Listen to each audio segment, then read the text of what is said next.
In a world where Doom became the trendsetter in the 90s for the FPS genre, and games like Duke Nukem would push the limits of what could be done in engine before Quake came along, here lies Witchaven. It's a game not quite forgotten, yet hardly remembered as well regarded in the minds of most old-school FPS gamers, which some would say is for a good reason. Now, you may think of it as stealing Hexen or Heretic's thunder, but it was actually released 1 month before Hexen and made with the build engine just before Duke Nukem in '96. But where did this one go wrong? It all starts with being released on an unrefined build engine by developer Capstone Software. They aren't known for quality, and their lineup of games are generally considered much worse off for cheap products and shovelware. Capstone had actually made a few games using the build engine. Witchaven 1 and its sequel 2 are actually the best of the worst among them. This isn't usually a compliment, but in this scenario it is.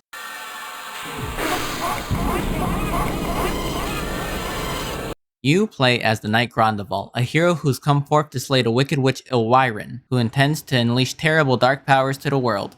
Grondeval must traverse across the Witchaven for 25 levels, avoiding dangers and slaying magical creatures to put an end to her plans. Destined to enter the Witchaven, your dreams torment you closer and closer to this deadly lair. Although completely playable on DOSBox, I wouldn't recommend it at all. The game logic is janky as hell and an undesirable experience throughout.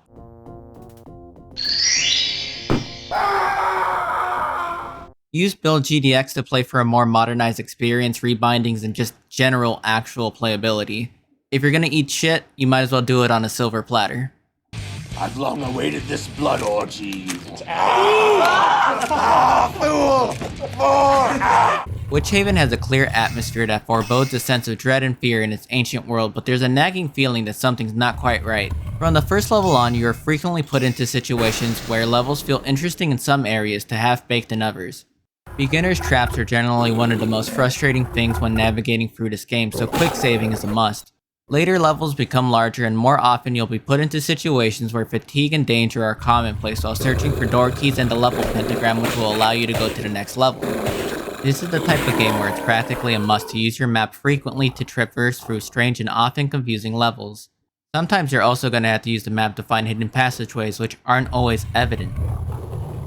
There's some great levels here, but often there's levels that just wear out their welcome. It gets hard to ignore the bizarrely sized assets, the same soundtrack of blaring horns on repeat, and the overuse of dank murky grays and browns.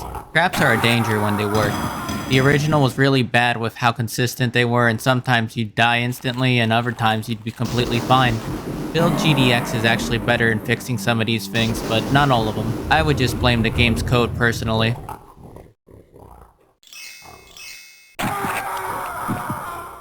The amount of secrets and honest attempts to create interesting design in an actual adventure is there, but the lousy cheap deaths, dealing with Grondeval's awful depth perception, and the actual gameplay mechanics are just troubling.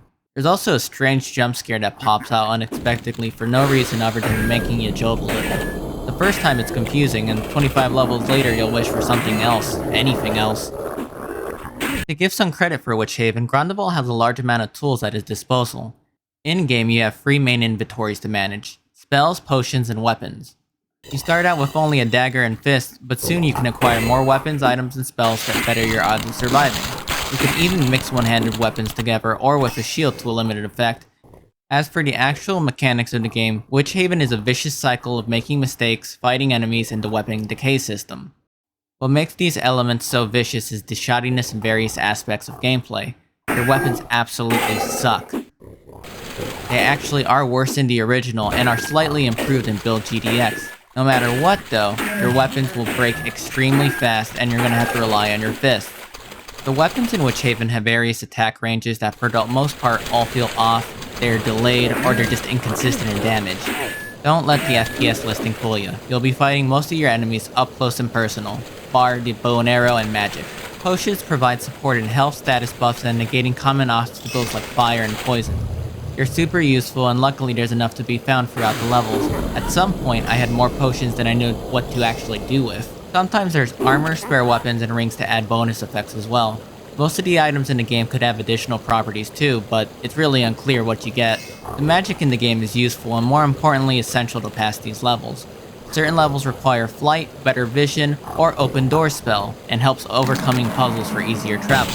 You don't really know when it's essential though, until you've wasted enough time or you've found a breakthrough.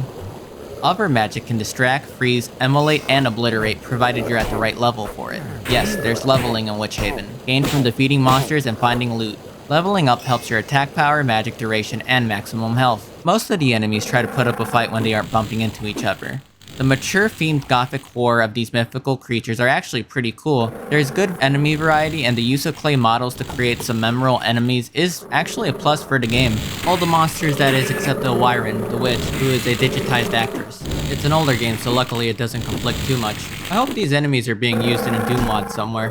Other than relying on your fists, it's better to avoid certain enemies altogether, except if you're leveling up. But after a certain point, it's really incremental. When you're lucky, you can use the fly and open door spells to leave the levels faster, just to skip to lousier parts of the game. It's really as if the developers were well aware of the trouble. Ah! Fuck! Oh, god damn it, get me out of here! Now, I think for me, this game triggers the dungeon crawler adventure vibe that the reptile part of my brain really looks forward to. You're ill-equipped, over-encumbered, and yet you persist. If you hate yourself, this could be fun. Although I wouldn't play the original release again and I would not recommend it, on Build GDX it's actually worth trying. In short bursts, the game does have moments of enjoyment. When the loud music horns stop blaring, there's an ominous grand sound amongst this noise. But in the noise, it's a lot of bullshit. I'd love to say that this game ends on a high note, but alas, it doesn't. The witch hardly puts up a fight on a map that looks more like a pizza than anything else. I don't need weapons for her. You become the mighty champion and get sequel teased hard. Surprisingly, we do get a sequel, as the first game sold well enough for it. What could be said about its sequel? That's for another day. The original Witchaven is not recommended at all. Too damn jank for its own good. Any way to play it proper is with a source port only. What did you guys think of Witchaven? Let me know in the comments, and if you have any recommendations, hit me up at Suppository Repository. Whoopie Buns out.